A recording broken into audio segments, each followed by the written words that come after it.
31 जनवरी 2024 Varanasi district court ने ज्ञानव्यापी मस्जिद की जो व्यास की तहखाना है उसे हिंदू पक्ष को दे दिया एंड वाराणसी डिस्ट्रिक्ट एडमिनिस्ट्रेशन को कहा कि अगले 7 दिनों के अंदर इस तहखाने में पूजा करवाने का इंतजाम किया जाए। लेकिन डिस्ट्रिक्ट एडमिनिस्ट्रेशन ने सुपरफास्ट काम करते हुए उसी दिन देर रात को पूजा शुरू करवा दिया। इसके रिस्पॉन्स में मुस्लिम पक्ष पूजा रोकने के लिए सुप्रीम कोर्ट गए, लेकिन सुप्रीम कोर्ट ने कहा कि आपको इलाहाबाद हाई कोर्ट में जाना होगा।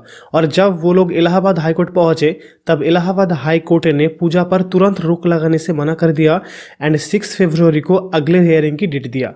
लेकिन वाराणसी डिस्ट्रिक्ट कोर्ट ने किस बेसिस पर मस्जिद की बेसमेंट को हिंदू पक्ष को दे दिया, ये जानने के लिए हमें पहले ज्ञानव्यापी मस्जिद की बैकग्राउंड को समझना होगा।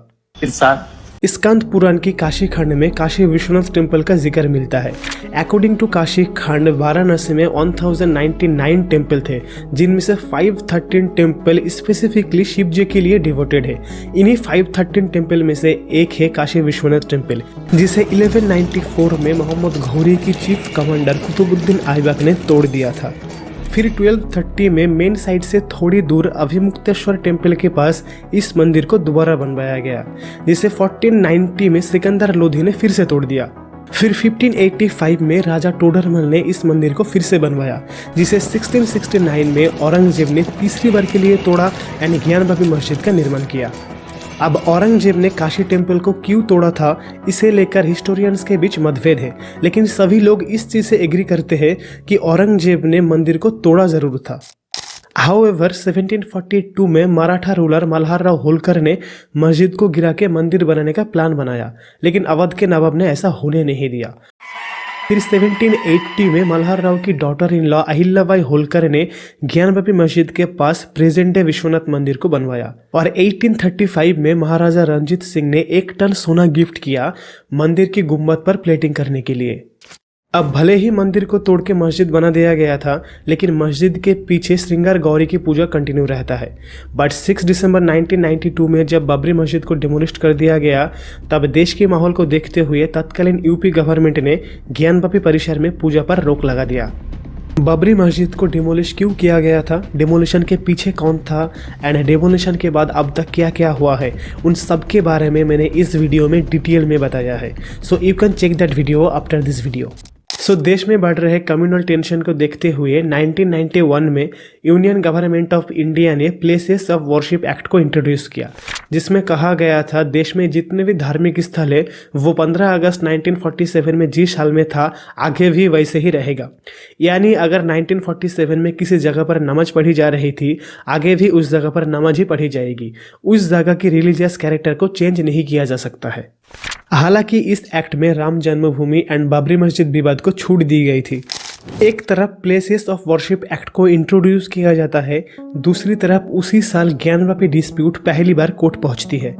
1991 में Pandit Somnath Vyas, Sanskrit professor Ramrang Sharma and social worker Harihar Pandey Varanasi district court में पहली टाइटल डिस्प्यूट पिटीशन फाइल करते हैं, ये डिमांड करते हुए कि जिस जगह पर मस्जिद है वह पहले मंदिर था, जिसे 1669 में औरंगजेब ने तोड़ दिया था, इसीलिए इस पूरे जगह की कंट्रोल हिंदुओं को दिया जाए।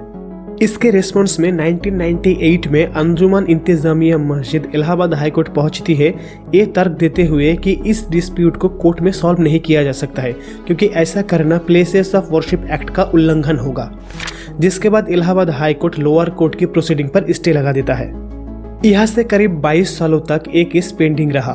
फिर 2019 में जब बाबरी मस्जिद केस पर सुप्रीम कोर्ट का जजमेंट आया, उसके कुछ दिन बाद एडवोकेट विजय शंकर रस्तोगी शंभू ज्योतिर्लिंग भगवान की नेक्स्ट फ्रेंड बन के वाराणसी सिविल कोर्ट में एक पिटीशन फाइल करते हैं, ये डिमांड करते हुए कि पूरे ज्ञानव्यापी कॉम्प्लेक्स की ASI सर्वे किया जाए। फिर अप्रैल 2021 में वाराणसी डिस्ट्रिक्ट कोर्ट ने ASI सर्वे का परमिशन दे दिया। कोर्ट ने ऑर्डर दिया कि 2 मुस्लिम कम्युनिटी के मेंबर के साथ 5 आर्कियोलॉजिस्ट की एक सर्वे कमेटी बना के ज्ञानव्यापी परिसर की सर्वे किया जाए।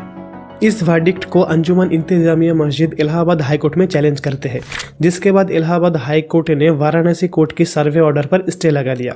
फिर अगस्त 2021 में 5 महिलाओं ने वाराणसी डिस्ट्रिक्ट कोर्ट में एक पिटीशन फाइल करते हैं, ये डिमांड करते हुए कि उन्हें ज्ञानव्यापी कॉम्प्लेक्स में देवी श्रृंगार गौरी की डेली पूजा करने की अनुमति चाहिए। जिसके बाद 8 अप्रैल 2022 में वाराणसी कोर्ट ने अजय कुमार को एडवोकेट कमिश्नर अपॉइंट करते हैं एंड ज्ञानवापी मस्जिद की वीडियोग्राफिक सर्वे करने का ऑर्डर देता है। अकॉर्डिंग टू द ऑर्डर 6 मई को सर्वे शुरू किया जाता है, लेकिन अगले दिन मस्जिद कमेटी आरोप लगाते हैं कि एडवोकेट कमिश्नर बायस्ड होकर सर्वे कर रहे हैं एंड डिमांड करते हैं कि उन्हें इस कमेटी से हटाया जाए। लेकिन डिस्ट्रिक्ट सिविल जज रवि कुमार दिवाकर ने इस अपील को खारिज कर दिया एंड 2 और एडवोकेट को अपॉइंट किया कोर्ट कमिश्नर को हेल्प करने के लिए। साथ ही ये भी कहा कि 17 मई तक सर्वे कंप्लीट हो जाना चाहिए। फिर मुस्लिम पक्ष सर्वे को रोकने के लिए सुप्रीम कोर्ट जाते हैं, लेकिन सुप्रीम कोर्ट ने भी सर्वे पर स्टे लगाने से मना कर दिया। सर्वे के दौरान ज्ञानवापी मस्जिद की वजू खाने पर एक ऑब्जेक्ट पाया जाता है जिसे हिंदू पक्ष कहता है शिवलिंग एंड मुस्लिम पक्ष कहता है कि ये एक मिडिवल पीरियड की फाउंटेन है। और जब दोनों पक्षों के क्लेम बढ़ने लगे तब सुप्रीम कोर्ट ने ऑर्डर दिया कि वजू खाने को प्रोटेक्ट कर लिया जाए और मुस्लिम चाहे तो मस्जिद की बाकी जगह पर नमाज पढ़ सकते हैं। फिर हिंदू पक्ष ने वाराणसी डिस्ट्रिक्ट कोर्ट में एक पिटीशन फाइल किया, ये डिमांड करते हुए कि एलिजेड शिवलिंग की scientific survey and carbon dating किया जाए। लेकिन 14 अक्टूबर 2022 को कोर्ट ने इस अपील को खारिज कर दिया। इस वर्डिक्ट को हिंदू पक्षों ने इलाहाबाद हाईकोर्ट में चैलेंज किया, जिसके बाद 12 मई 2023 में इलाहाबाद हाईकोर्ट ने रिविजन पिटीशन को अलाउ कर दिया। However archaeological survey of India ने 18 दिसंबर 2023 में सर्वे रिपोर्ट को एक सील्ड कवर में डाल के वाराणसी डिस्ट्रिक्ट कोर्ट में सबमिट कर दिया, जिसे लास्ट मंथ 25 जनवरी को वाराणसी कोर्ट ने पब्लिक कर दिया। According to the survey report, Gyanvapi Masjid की जो वेस्टर्न वॉल है वो प्री एग्जिस्टिंग टेम्पल की ही रिमेनिंग पार्ट है। प्री एग्जिस्टिंग टेम्पल की जो पिलर्स एंड प्लास्टर्स थे उसे रीयूज किया गया है प्रेजेंट मस्जिद को बनाने के लिए। सर्वे के दौरान देवनागरी, तेलुगु, गंथा एंड कन्नड़ा लैंग्वेज की टोटल 34 इंस्क्रिप्शन मिला है। एक्सकवेशन के दौरान एएसआई की टीम को एक स्टोन इंस्क्रिप्शन मिला है जिसमें मेंशन है कि मस्जिद को 1676-77 सीई में बनाई गई है एंड 1792-93 सीई में मस्जिद को रिपेयर किया गया था। एक अरबिक पर्शियन इंस्क्रिप्शन को मेंशन करते हुए ये रिपोर्ट एंड होती है, जिसमें लिखा है इस मस्जिद को 20th रीजनल ईयर में बनाई गई है, यानी 1676-77 CE। Hence the pre-existing structure appears to have been destroyed in the 17th century during the reign of Aurangzeb, and part of it was modified and reused to build the existing structure. Report public होने की 6 दिन बाद 31 जनवरी 2024 को Varanasi district जज ने ज्ञानवापी मस्जिद की basement के अंदर पूजा करने की अनुमति दे दी। इस जजमेंट को मस्जिद कमेटी इलाहाबाद हाईकोर्ट में चैलेंज करते हैं, लेकिन इलाहाबाद हाईकोर्ट तुरंत कोई रोक लगाने से मना कर देता है एंड 6 फरवरी को अगले हियरिंग की डेट देता है। अब आगे देखना होगा कि कोर्ट का डिसीजन क्या होता है। क्या कोर्ट ज्ञानवापी कॉम्प्लेक्स को हिंदुओं को दे देगा या फिर मस्जिद बरकरार रहेगा। अगर जजमेंट हिंदुओं की फेवर में आती है तब भी ओनरशिप ट्रांसफर इतना आसान नहीं होगा, क्योंकि ऐसा करने से पहले प्लेसेस ऑफ वर्शिप एक्ट को रिपील करना होगा। उम्मीद है वीडियो इन्फॉर्मेटिव लगा होगा। इस तरह के और वीडियो देखने के लिए क्लिक ऑन दिस प्लेलिस्ट।